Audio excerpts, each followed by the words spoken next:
Podemos dar graça. Bendito Deus, nosso Pai, nós te agradecemos pela pessoa do Senhor Jesus. Obrigado pelo Evangelho, obrigado por teres vindo, Senhor Jesus, teres morrido, dado a tua vida. Te agradecemos, Pai, porque sabemos agora que o Senhor Jesus ressuscitou dentre os mortos, está à tua direita nos céus, e nós podemos anunciar agora, pelo teu Espírito Santo, conhecedores que somos de todas as coisas, dessa tua graça sublime que nos alcançou, nós que estávamos perdidos em trevas, e o Senhor fez brilhar a sua radiante luz. Nós pedimos por cada um aqui, pedimos por aqueles que vão ouvir, o Senhor possa estar abrindo seus corações, suas mentes, suas bocas, para que possam entender, conhecer e professar esse nome bendito e precioso do Senhor Jesus. Nós te agradecemos e pedimos, Pai, no precioso nome do Senhor Jesus. Amém.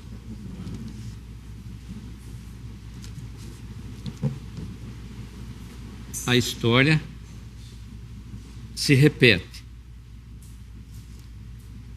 mas não de uma maneira idêntica. Pode parecer é a mesma história, como essa que nós cantamos aqui. Com cego eu andei, longe do meu Salvador, não é? Eu ouvia falar dessa graça, mas eu surdo me fiz, converter-me não quis ao Senhor que por mim morreu na cruz. Mas um dia senti meus pecados e vi. Por isso me refugiei em Jesus e ali nele me escondi. Refúgio seguro nele achei. Tão feliz me senti desde que conheci esse imenso e notável amor, que levou meu Jesus a sofrer lá na cruz para salvar a um tão pobre pecador. Foi na cruz que um dia eu vi. A história, o Evangelho é o quê? É a história que Cristo veio ao mundo para salvar pecadores. Agora, na palavra de Deus nós vemos diferentes conversões.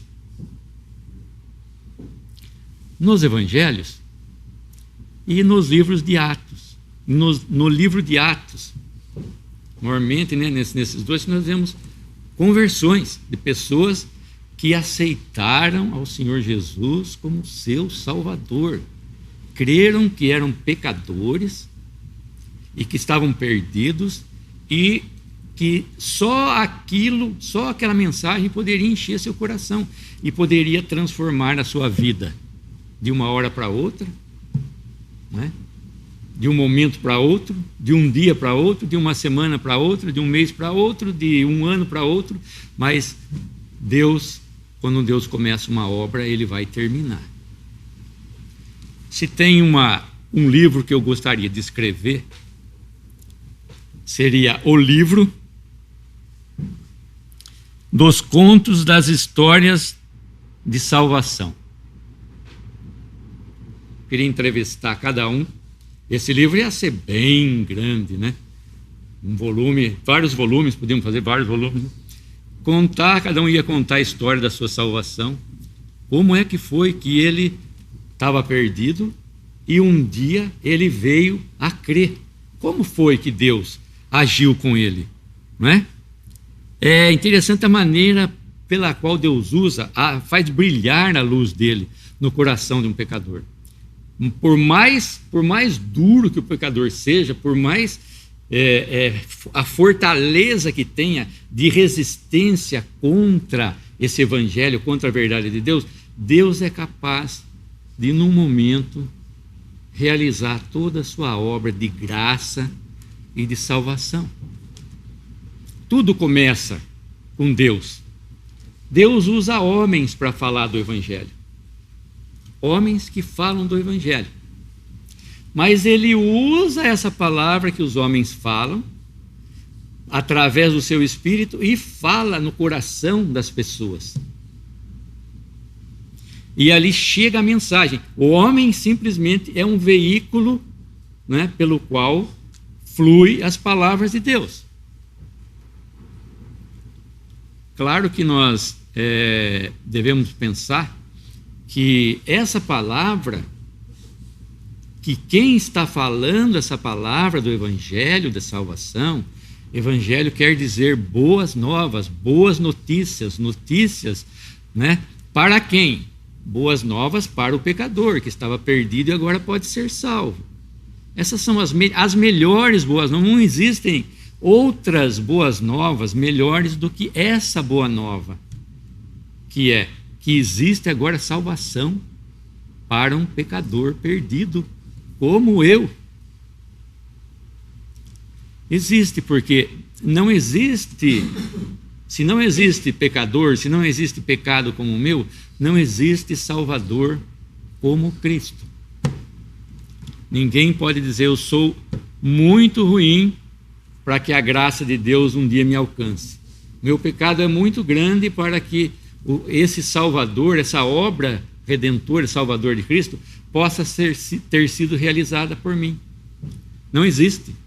Cristo, não é? A obra dele foi suficiente para salvar todos aqueles que se achegam por fé a ele, por essa obra. Eu fiz uma compilação aqui das diversas salvações, plural, que existem na palavra. Pode ser que eu tenha pulado alguma, mas eu fui coletando algumas. Deus salva pessoas, independente da cultura, da raça, do credo,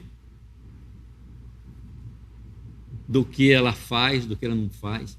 Deus salva pessoas, independente. O Evangelho é para ir e pregar o Evangelho a toda criatura, Deus amou o mundo de tal maneira, Deus amou os homens desse mundo. Não existe agora fronteira, religião. O homem pode ser de qualquer religião. Se ele ouvir o Evangelho, quantas pessoas proferiram outras religiões, outros credos, outras crenças, se converteram à pessoa do Senhor Jesus. E quando isso acontece, é uma coisa genuína, é uma coisa que vem do coração. Quando nós nos convertemos, é uma coisa que vem do coração. Deus fazendo a obra no pecador é uma coisa que vai no coração dele e vai na mente dele, como eu falei, e sai pela boca e vai pelas mãos e aciona os pés. Esse é o Evangelho. O Evangelho não o Evangelho não é ele é dinâmico. Ele não é uma coisa parada. Eu me converti, agora eu sou salvo. Tá bom. Sou pecador, Deus me perdoou, Deus me salvou. Tá bom. Não, é uma coisa para eu me regozijar, para eu me alegrar.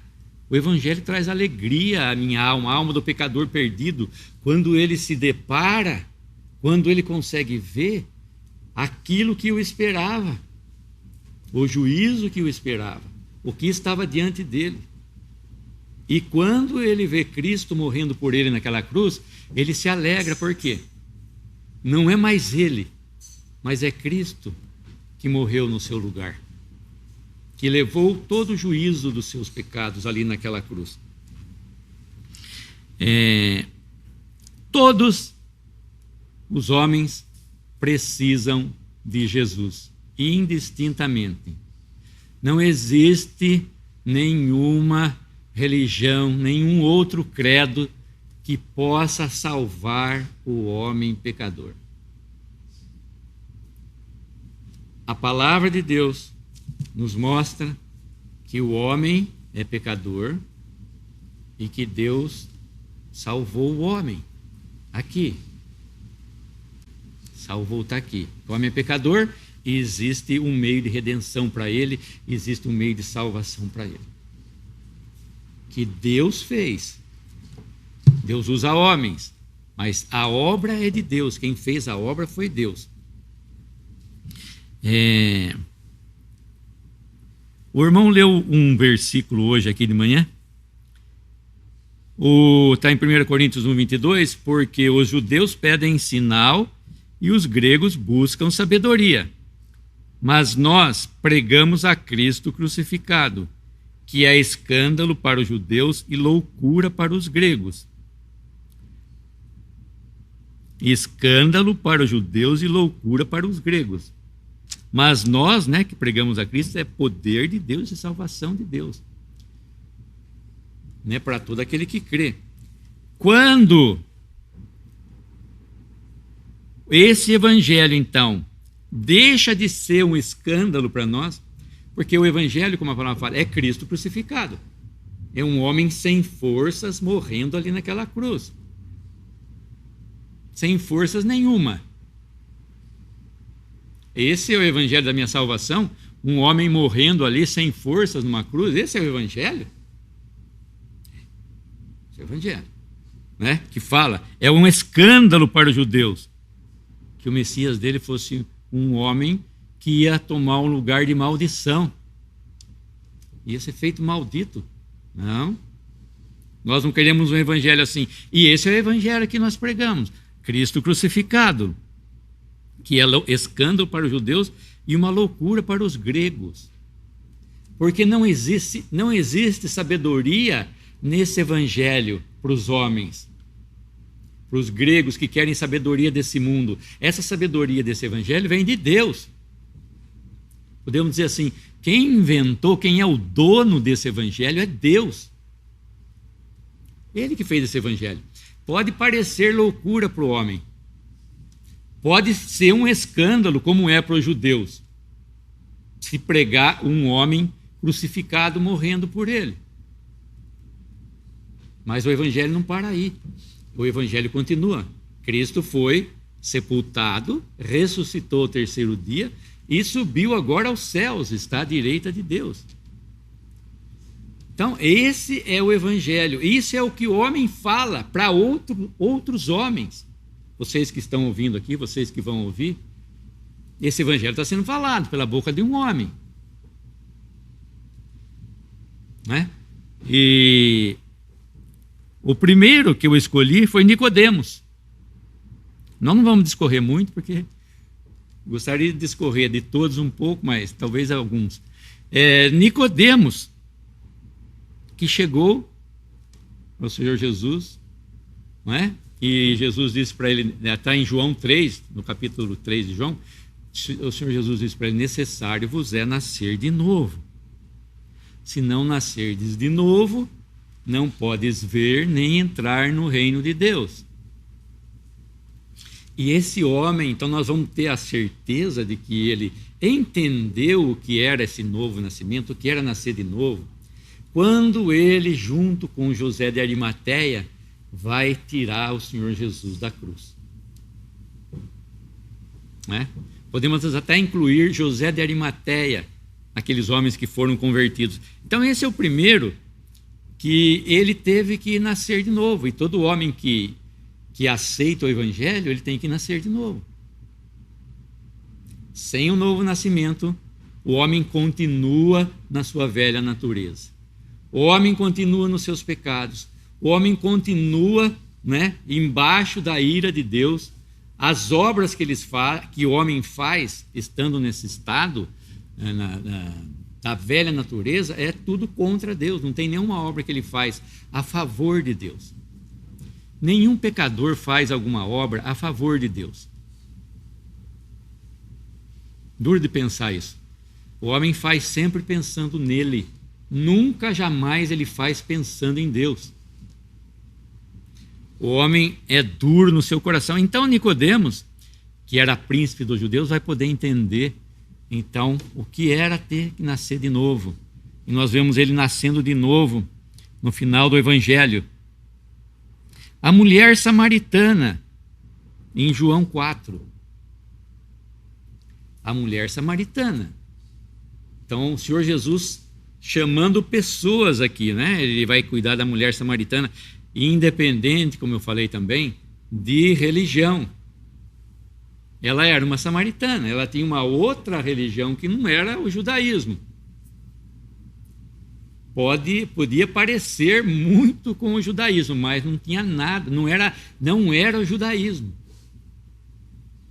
O homem pode usar uma religião parecida, ter aparência de piedade, aparência de alguma coisa que possa deixar ele evoluir o espírito dele, como ele fala, levar ele num lugar mais alto, ele se sentir bem.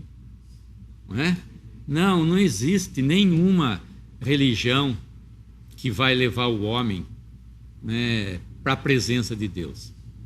Nem a religião dos samaritanos. Não é nem nesse monte, nem em Jerusalém. Deus busca adoradores, né, que o adorem em espírito e em verdade. E essa mulher então crê nesse Messias de Israel, que Deus estende então a sua graça aos samaritanos também. Depois nós vamos ver em Atos, nós vamos ver aqui, não mais para frente, né, se a gente for ver em Atos, a gente vai ver os samaritanos também se convertendo. Então Deus buscando uma mulher de Samaria. Depois nós podemos pensar em Maria Madalena. Maria Madalena, da qual o Senhor havia expulsado, da qual saíra 7 demônios. Uma pessoa totalmente entregue nas mãos de Satanás. 7 demônios. Totalmente possessa de demônio.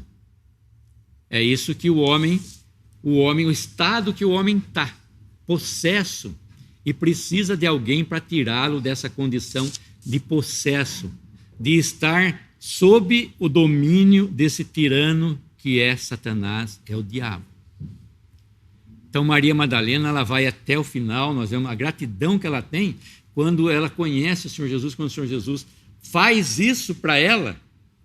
Isso foi motivo também, né? Tirar ela dessa opressão foi um motivo também para ela poder entender quem era aquele homem ali, o que ele podia fazer, o poder que ele tinha e a gratidão que ela teve, né, depois de convertida, depois que ela creu, nessa pessoa maravilhosa. Ela vai até o final, né, na ressurreição do Senhor Jesus. E Deus, o Senhor Jesus, quer livrar também a todos que estão sob a opressão do diabo. Se é o seu caso, Cristo tem a liberdade para você. Conhecereis, né, a verdade, e a verdade vos libertará. Libertará de tudo. Não é? De tudo essa condição que o homem se encontra de pecador, não é? E estar debaixo das mãos do diabo. Então o Senhor Jesus vai poder tirar ele, né, de toda essa obscuridade que tem na cabeça do homem quanto à religião, quanto à pessoa de Deus, né, quanto ao seu destino eterno. O homem vai passar aqui todo o seu tempo, toda a sua vida, sem saber, só vai querer demandar, saber no final, por que ele esteve aqui 80 anos da sua vida passando por aqui. O que ele veio fazer nesse mundo? Por que ele viveu 80 anos, teve filhos, né? Teve propriedades aqui e depois ele vai morrer? Então ele tem que entender isso, o homem tem que entender antes isso. Ele tem que entender antes, ele tem que se converter antes. O homem é chamado para se converter. Hoje é o dia da salvação, como fala a palavra, né? Depois nós vemos Zaqueu. Zaqueu era um cobrador de impostos. Ele era uma pessoa importante. Está lá em Lucas 19, Maria Madalena está em Lucas 8:2, né? E Zaqueu está em Lucas 18. Ele era um homem de pequena estatura, como fala. E ele subiu num sicômoro, uma figueira brava, para ver Jesus. Ele esqueceu da posição que ele tinha. Ele era chefe dos cobradores de impostos. E ele deixa essa posição, assim como aquele homem, né, o etíope. O etíope tinha uma grande posição e ele vai se converter também. E aqui nós estamos falando de Zaqueu, depois vamos falar do etíope. Esqueceu do lugar que ele tinha e saiu atrás com a multidão para ver quem era Jesus. E subiu numa árvore, como já disse. E não importa então a sua estatura, quem você é nesse mundo, qual é o seu tamanho, né, o seu cargo aqui, se você é presidente, se você tem cargo clerical em uma igreja, seja lá quem for, você também, né, pode, assim como Zaqueu, ser alcançado pelo Senhor Jesus. O Senhor Jesus pode estar vendo você.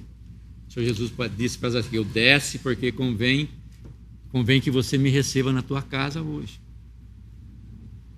Então, não importa a sua estatura, não importa quem você é, se você crê nessa obra do Senhor Jesus, se você crê nesse homem maravilhoso, né, que veio aqui e deu sua vida por você, você pode ser salvo.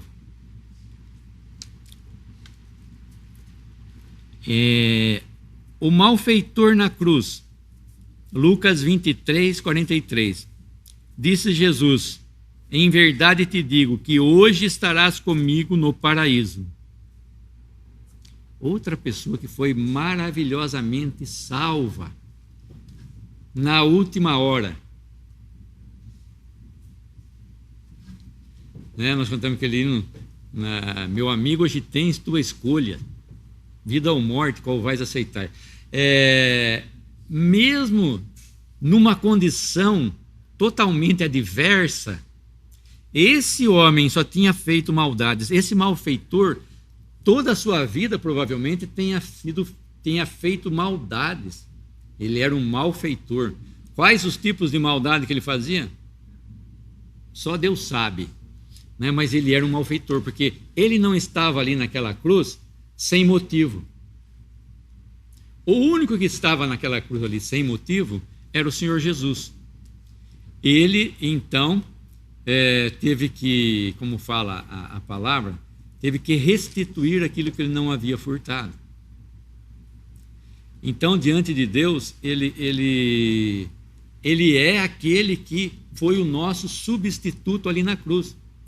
Aquele malfeitor que foi salvo na sua última hora, né, pela misericórdia e graça de Deus, nós vemos que não tem intervenção humana. As circunstâncias não intervêm na obra de salvação de uma pessoa. O estado que ela está, onde ela está, sob que condições ela está, né? Condições financeiras, condições de saúde, seja lá o que for. A salvação é uma coisa que todo homem pode alcançar em qualquer circunstância.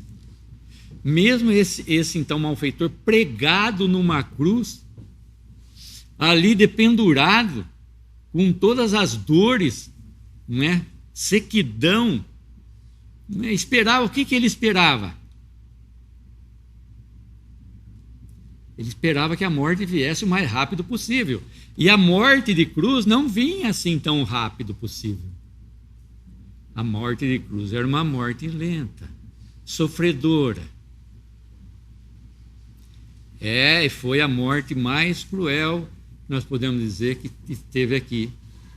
Que foi escolhida, né, por Deus para que o seu filho desse a vida por você, pecador. Era uma morte lenta. Então, esse homem foi salvo. Mostra que não existe uma condição, então, que o homem tem que estar. Ele tem que estar bem, né? Ele tem que ser um homem de valor. Ele tem que ser um homem piedoso. Ele tem que ser um homem que tenha feito boas obras. Não. A salvação, o homem pensa que um homem bom é aquele que vai ser salvo. E que o homem que faz só coisas más, coisas ruins, qualquer roubador, assaltante, matador, ele merece o inferno. Esse merece. Não. A palavra fala que todos pecaram sem distinção, e destituídos estão da glória de Deus. Todos sem distinção. Tanto aquele malfeitor que estava crucificado ali, quanto eu sou pecador. O tamanho do seu pecado e a quantidade do seu pecado não influencia, né, em você ser bom ou você ser mal diante de Deus. Importa que você está, vamos dizer assim, essa casa, quem está dentro é aquele que foi salvo. Quem está fora são todos aqueles que ainda não foram salvos. Então, é essa condição que o homem tem que entender, que ele é pecador. E que pela misericórdia de Deus, Deus coloca ele para dentro da casa. Mais um pensamento do filho pródigo. Mais um pensamento do filho pródigo. O filho pródigo, ele nasceu de novo quando ele disse, ele se converteu quando ele disse, na casa de meu pai tem muitos jornaleiros, muitos empregados que comem, bebem e se alegram lá, meu pai trata eles bem, e eu aqui, sem nada, voltarei, ir-me-ei, né, de encontro a meu pai. Estava convertido, mas não estava salvo. Ele estava no caminho. Mas enquanto ele não recebeu o abraço do pai, não recebeu o beijo do pai, não recebeu as vestes do pai, não foi colocado para dentro da casa, ele não foi salvo. Ele só foi salvo quando ele pôde conhecer toda essa graça, toda essa misericórdia do Pai para com ele. E assim é o pecador. O pecador, ele começa, por isso que eu falei, pode levar segundos, minutos, semanas, meses, anos. Um pecador, né, que se arrepende e que vem na direção de Deus, Deus vai recebê-lo. Se ele se arrepender, Deus vai recebê-lo. E ele vai poder constatar a graça e o amor que o Pai tem por ele. Quando você é recebido de volta, né, nos braços do Pai. Quando o Pai te recebe, né, cheirando a porcos com aquelas suas vestes. Né, ele abraça tal como és, venha Jesus. Tal como sou, fui a Jesus. Não é? Então o homem precisa conhecer a graça de Deus que está acima de qualquer condição, mesmo a dele estar cheirando, né? Tem todos os rastros do mundo. Ele trazia nele, esse filho pródigo, todos os rastros, todos os cheiros, todas as obras do mundo. Nós vemos que a história, o amor de Deus é incondicional, a graça de Deus é incondicional. Imaginem vocês, o pai, pondo o dedo no nariz, chamando o servo, venha, tragam aqui, traga um balde de água, vamos lavar esse meu filho aqui, eu não consigo chegar perto dele. Vamos lavar ele primeiro, por favor, traga aí alguma coisa. Não. Ele abraça, primeiro ele recebe como ele é. É assim o amor de Deus. O homem quer ser bonzinho primeiro para receber, não. O homem não tem condição, ele não tinha condição nenhuma, nem de comer ele tinha. Ele vai e ele é recebido, né? Coloca o anel, a sandália nos pés e é levado para dentro da casa e começa a se divertir, começa a se alegrar, né? Começa a comer do bezerro cevado. Nós falamos do malfeitor, então, não importa a sua condição, quão ruim você tenha sido. Deus Deus ama o pecador e quer salvá-lo. Depois nós vemos uma outra pessoa, que ela era esposa de Cusa, procurador da casa de Herodes. O nome dela era Joana, está lá no Evangelho. É de Lucas, em Lucas 8:3. Ela era casada com um homem muito importante. E ela seguia Jesus.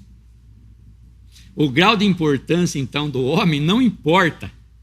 Importa que eu conheci a Cristo, eu conheci o meu estado de pecador, eu conheci o amor de Deus, eu conheci a graça de Deus. E agora tudo que eu quero é Cristo. Quando o meu coração está vazio, está pronto para ele ser enchido do mundo.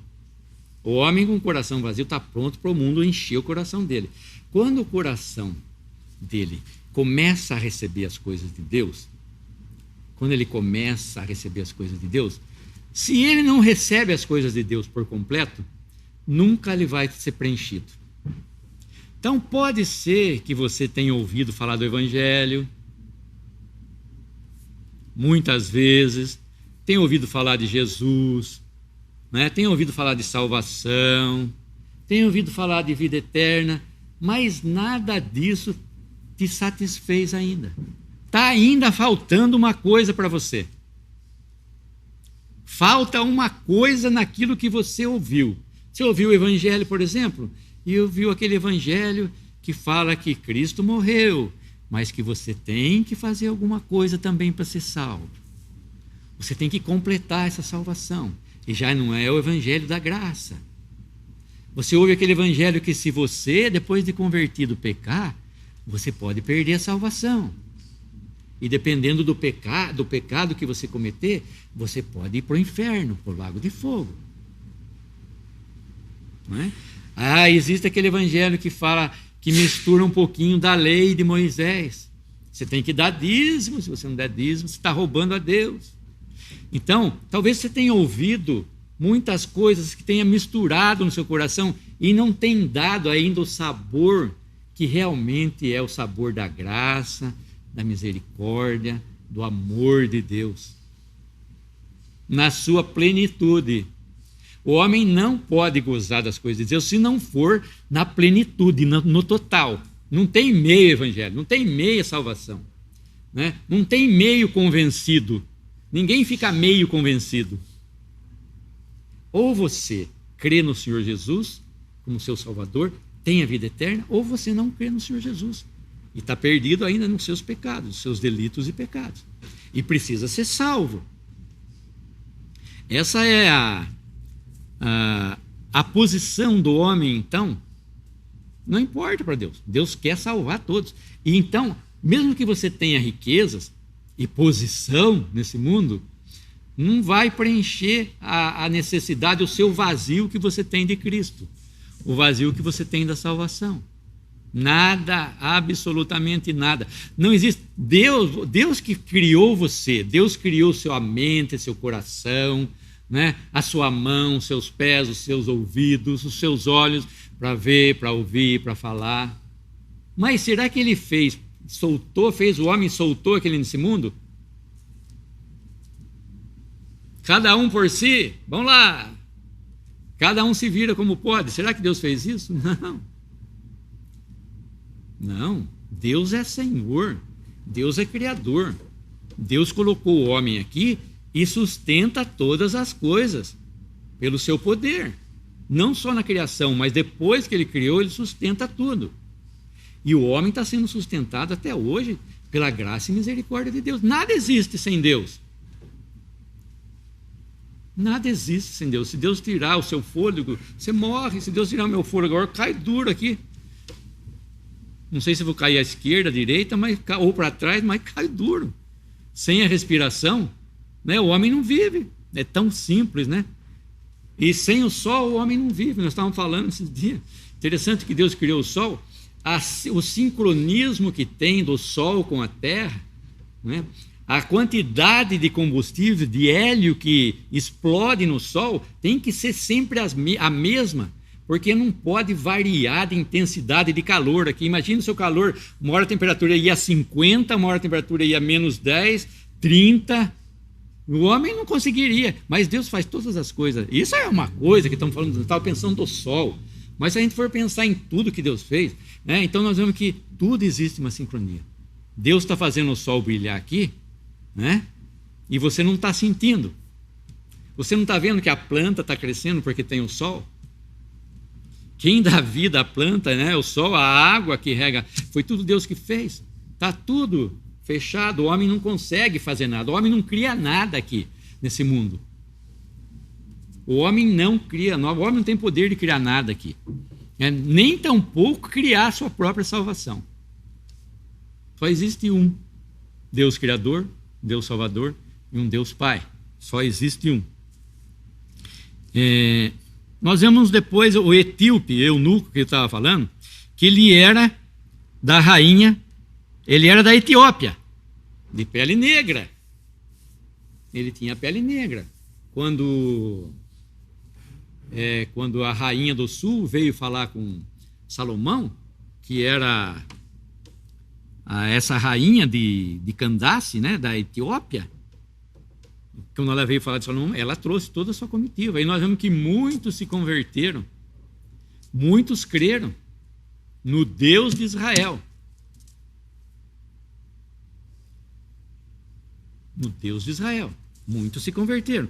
E Deus vai salvar agora esse etíope eunuco, está lá em Atos 8, 26 a 40. Estava lendo uma passagem do Velho Testamento, já tinha um conhecimento, né? Mas não sabia bem o que era. Não sabia que as Escrituras falavam a respeito de Jesus. E que Jesus havia morrido e ressuscitado, e quem era aquele homem, e o que ele precisava fazer para ser salvo.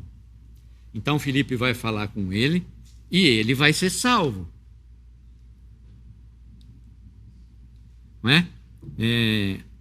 Quando um estranho não é mais estranho. Quando um estranho fica sendo o da casa. Esse eunuco não conhecia quem era Filipe, tinha uma posição, porque ele devia estar numa liteira lá, sendo carregado por alguns homens, né, no seu carro. E Filipe, Deus fala assim, vai lá agora, quebra todo o protocolo, não tem mais protocolo, não tem, se ele é importante, não interessa, vai lá, não importa a cor da pele dele também, vai lá e fala com ele, que eu quero salvar aquele homem. Ele precisa ser salvo. E Filipe vai lá sem protocolo nenhum, abre lá e fala, o que você está lendo aí? O que é que você está lendo, estou ouvindo aí? Então é assim, assim, assim, assim, ele é salvo. Esse homem é salvo. Quando Deus começa a obra, Deus termina a obra. Em todas essas pessoas que nós vemos, Deus começa uma obra e termina a obra. Em Atos 10, nós vemos Cornélio. Ele era um militar romano. Ele era um centurião romano, está lá em Atos capítulo 10. Ele tinha uma devoção religiosa, era um gentil, era benevolente, fazia esmolas. Era um homem religioso. Ele era romano, de outra nação também, só que era um homem religioso. Tinha certo poder, tinha servos ao seu comando lá. Só que ele precisava ser convertido. Deus queria salvar Cornélio e todos aqueles que estavam na sua casa. Então ele manda um homem,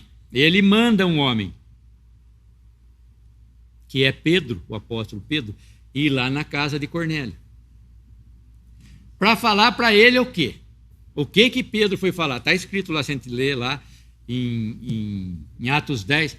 O que Pedro foi falar lá para ele? Palavras com as quais eles deveriam ser salvos. Toda a palavra do Evangelho não tem outra história, né? A história do Evangelho não tem que começar por outra coisa. Não dá para começar por outra coisa, né?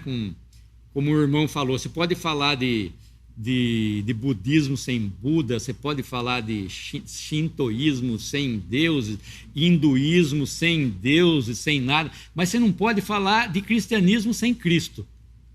Não dá para falar de cristianismo sem Cristo. E não dá para falar de salvação sem Jesus. Então, a salvação é com respeito a Jesus. Ah, Jesus, você conhece a Deus, né? Você é um homem religioso, benevolente, né? Um gentio, mas você precisa ser salvo também. Assim como todos os outros, ó, como o etíope, né, que nós vemos, todos aqueles que conheceram, não só aqueles que conheceram Jesus antes da sua morte, né, que são os santos do Velho Testamento, mas aqueles que conheceram Jesus depois da sua morte, esses tiveram que conhecer Jesus como o quê? Como aquele que morreu, aquele que levou o juízo de Deus por causa dos nossos pecados, e foi sepultado e ressuscitou e está à destra de Deus agora. E Deus aceitou seu sacrifício. E não existe mais condenação para o pecador. Esse é o Evangelho. Isso foi que Pedro falou lá na casa de Cornélio. E Cornélio e os que estavam na sua casa creram e foram salvos. Assim como caiu sobre eles o Espírito Santo. Ouviu a palavra, né, recebeu a palavra, creu. Não tem inversão no Evangelho, hein? Tem uns que falam do carcereiro, que era só, que fala, depois não vamos falar do carcereiro aqui, né, pelo jeito, então, que o carcereiro, ele tinha, que não era só crer no Senhor Jesus Cristo e será salvo. Olha o que o homem ousa falar.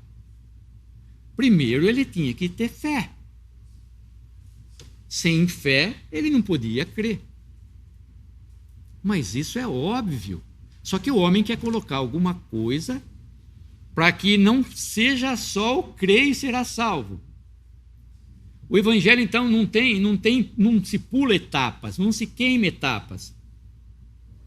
Na vida de ninguém, o Evangelho queima etapas. Ah, ele fala, ele creu e foi para o céu. Ele se arrependeu, se creu pecador, viu diante de quem ele estava, e viu quem é Jesus, viu quão pequeno ele é, recebeu a fé, creu e foi salvo. O Evangelho é assim, né? Por isso que a gente fala, como seria a história de cada um aqui, né? Como não pode ter sido diferente. Tem que estar nesse contexto. Se demorou mais aqui, ou mais aqui, ou menos, ou ficou todas as etapas iguais, não importa. Importa que ele tem que passar por todas as etapas. O pecador tem que se arrepender, crer no Evangelho e vai ser salvo. Salvação eterna. Depois nós vemos Paulo. Aqui a gente ia ficar mais uma hora falando de Paulo, mas nós não vamos falar. Paulo foi aquele que compartilhou do assassinato lá de Estevão, em Atos 7, que fazia ameaças, né, contra os cristãos. Ele tinha um zelo religioso. Ele era religioso ao extremo. Ele tinha um zelo das coisas da lei, das coisas do templo, das coisas de Deus. Só que ele também precisava de Jesus. Todo homem precisa de Jesus, assim como Paulo precisava de Jesus também. E ele foi até onde Deus permitiu. Os irmãos falam na providência de Deus, né? No que Deus faz para que um homem seja salvo. Deus leva o homem para a salvação. Talvez a gente nem sinta, né? Como Deus nos conduz para a salvação.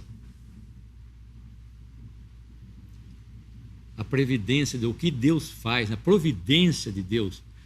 Paulo tinha planejado ir para Damasco. Mas será que foi Paulo que tinha planejado para ir para Damasco?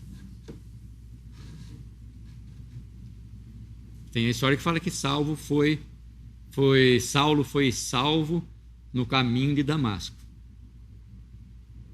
A providência de Deus quis encontrar Saulo no caminho de Damasco. Outros irmãos dizem que será que aquele varão macedônio que apareceu na visão de Saulo, será que ele apareceu à toa? Será que foi aquela visão de Paulo foi à toa? Não. Será que Lídia, que era de Tiatira, estando lá em Filipos e era vendedora de púrpura, será que ela estava lá por acaso? A previdência divina traz Lídia lá de Tiatira. Vamos pensar assim, porque talvez o comércio de púrpura lá, daquele tintura, tivesse aumentado e Filipos tenha sido um lugar de comércio que tenha demandado uma grande quantidade de tintura lá, de púrpura, para poder tingir o tecido, ou das mulheres, tenha mudado a moda das mulheres, já que todo mundo queria usar púrpura, e Lídia é atraída por lá. O terremoto foi providência divina, né? Nós podemos pensar, nós estamos adiantando um pouco, mas na salvação existe a providência divina. Você vai até onde Deus quer, né? Não é o homem que é salvo, é Deus que salva o homem em tudo, em todas as fases. Deus está salvando o homem. O homem não está percebendo, nós não estamos percebendo a providência de Deus, o que Deus está fazendo nas nossas vidas, daqueles que são crentes também, para livrá-los de tão grande mal. Às vezes nós não sabemos. Ah, mas por que furou meu pneu a hora que eu estava indo lá? Estou perdendo hora. Mas que coisa! Nós temos que dar graça às vezes, né? Ainda bem que furou meu pneu, se eu soubesse, né? Então, a providência divina, então, vai salvar o homem da maneira que Deus quer. Vai levar Lídia, né? Vai levar Paulo e Silas dentro do cárcere para converter um carcereiro. Vai levar Lídia na beira do rio, aquele dia lá, para que ela ouvisse as palavras de Paulo, né, e se atentasse e abrisse seu coração, e aquelas palavras que Paulo dizia foram completando toda aquele vazio que tinha no seu coração.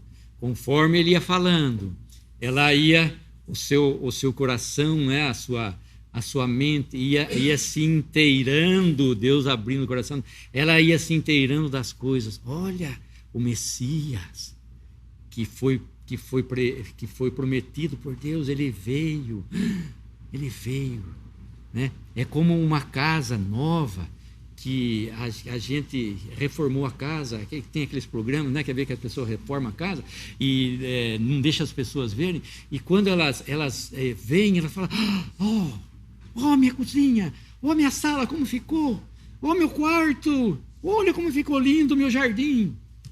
Então, mais ou menos, Lídia foi fazendo, Paulo foi falando, as coisas foram preenchendo seu coração, e foram enchendo até que completou. Completou. Eu ouço pregadores falando, como eu falei do evangelho, e falam para lá e falam para cá, mas eu nunca me senti salvo, me senti convertida, né? E pode falar, Marta. Eu nunca me senti salva ou convertida. Talvez você tenha caído nas mãos de um Apolo. Talvez você tenha caído na mão de um Apolo, sabe? Apolo era um pregador inconverso. A palavra vai narrar para nós em Atos lá, Atos 18, a conversão de Apolo, que era um pregador que não tinha se convertido ainda. Ele teve que se converter. Também está a história dele lá. Nós demos uma pulada, né? Aqui. E existe também uma conversão do procônsul romano da ilha de Chipre, que ele se chamava, não é Paulo Sérgio, hein? É Sérgio Paulo, não é o nome dele? O Sérgio Paulo. Ele, assim como Lídia, né? Nós vemos que Lídia foi uma coisa tão calma que aconteceu com Lídia, com o carcereiro, foi um terremoto, e o procônsul, ele queria ouvir as palavras de Paulo. Mas tinha um mágico lá, um Bar Jesus, que queria impedir ele de ouvir as palavras. Então, o diabo é um outro também que fica intermediando também a salvação, fica barrando a salvação do homem também, não querendo que o homem ouça. Nós vemos que as aves do céu que comem aquilo que foi lançado, né, na parábola do semeador, mas ele vai ser salvo. Ele vai ouvir da doutrina de Cristo, do evangelho de Cristo, e ele vai ser salvo. Deus vai salvar também um procônsul lá, um romano, né, pelo evangelho que ele ouviu. Temos também a conversão de Dionísio e Dâmaris, lá no Areópago. Dionísio, o Areopagita, Dionísio, olha que nome, Deus do vinho, ele vai se converter também. Dâmaris. Fala Areopagita, eu até procurei, porque eu falei uma vez erradamente isso, ele era membro lá do Areópago, tinha os homens que julgavam, os homens lá de Atenas, eles julgavam, eram um dos 30 homens que foram eleitos para julgar que eram os anciãos da cidade, que todas as coisas eram trazidas para eles, para que eles julgassem. E esse Dionísio, então, ele vai ouvir e vai julgar procedente o que Paulo dizia. Procede o que Paulo diz. Falou da ressurreição, mas eu nunca ouvi falar da ressurreição, mas procede, porque Deus que abriu o coração de Dionísio, de Dâmaris e de outros, para que prestassem atenção no que Paulo dizia no Areópago. Paulo passou em Atenas por acaso? Ele tirou aquele tempinho que ele ficou, não sei na cidade que ele estava, ele foi lá para Atenas para gastar um tempo, para conhecer Atenas, foi lá, né? Conhecer Atenas, não, tinha lá Dionísio, tinha lá Dâmaris e outros, né? E com eles outros. Tinha que ser salvo. Mas Paulo tinha que passar lá. E eles tinham que ouvir a palavra tinha que ser falada.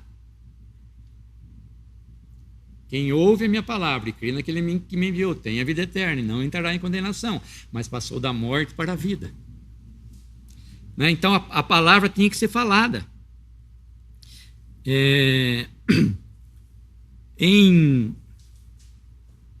Em Atos, capítulo 2, 41, quase 3.000 almas foram salvas no discurso de Pedro, em Pentecoste. Depois, 5.000 se converteram com a pregação de João e de Pedro. Eu falei Paulo, eu falei Pedro lá em Atos 2, é Pedro, né?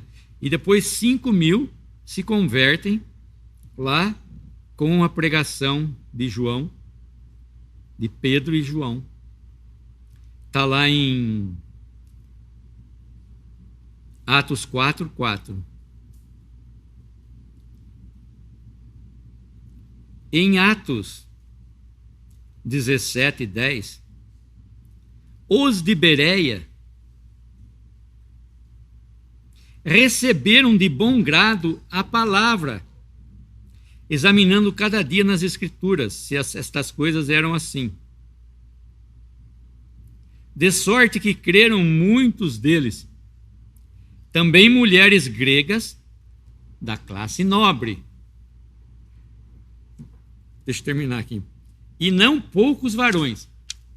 Mulheres e homens, na palavra de Deus, existem mulheres que são mais fiéis do que homens. Não existe distinção de sexo na palavra de Deus. Existe uma posição, claro, do homem com relação a Cristo e da mulher na igreja, mas quanto à salvação, quanto à fé, quanto à devoção para com a pessoa de Cristo, não tem distinção. Então essas mulheres da classe nobre aceitaram o evangelho. E em Tessalônica nós vemos que os de Tessalônica se converteram dos ídolos para servir ao Deus vivo e verdadeiro. Está lá em 1 Tessalonicenses 1:9. Deus quer que todos os homens se salvem e cheguem ao conhecimento da verdade. Jesus quis salvar o seu povo de Jerusalém para si mesmo. Como fala lá, quantas vezes quis eu reunir, né? Embaixo das minhas asas, os teus filhos, como a galinha reúne os seus pintos, mas tu não quiseste. Rejeitaram o conselho de Deus, não aceitando, né, o batismo de João. Rejeitaram o destino deles, rejeitaram o seu Messias e a sua cidade ficou deserta, como está escrito lá em Mateus 23, 37, 38. Então, a salvação na palavra de Deus, se a gente fizer essa compilação, nós vamos ver, são muitas as pessoas envolvidas, são muitas as pessoas que foram salvas, e são muitas as pessoas que continuam sendo salvas hoje. E hoje é o dia da salvação, hoje é o dia que você deve crer no Senhor Jesus como seu Salvador, se você ainda não o tem como seu Salvador. A palavra é: crê no Senhor Jesus Cristo e será salvo. Simples assim? Simples assim. Fácil assim? Fácil assim. Fácil para Deus? Não. Foi difícil. Ele teve que dar o seu filho para morrer ali na cruz por nós. O preço foi pago, mas não por mim, por Cristo ali na cruz. Podemos dar graça? Nosso bendito Deus e Pai, nós te agradecemos pelo teu evangelho, pela tua graça, tua misericórdia para conosco. Obrigado por esses momentos, podemos falar da tua palavra, podermos falar, levarmos a tua palavra a todos aqueles que ainda não conhecem também. Se existe alguém aqui nesse salão hoje que ainda não crê no Senhor Jesus, que possa fazê-lo hoje. Sabemos que seus braços estão abertos para salvar e nós podemos proclamar essas boas novas, então, da tua maravilhosa salvação. Nós agradecemos por esse privilégio, nos encomendamos em tuas mãos pelo restante dessa semana, se aqui nós estivermos aqui, e pedimos e agradecemos, Pai, no precioso nome do Senhor Jesus. Amém.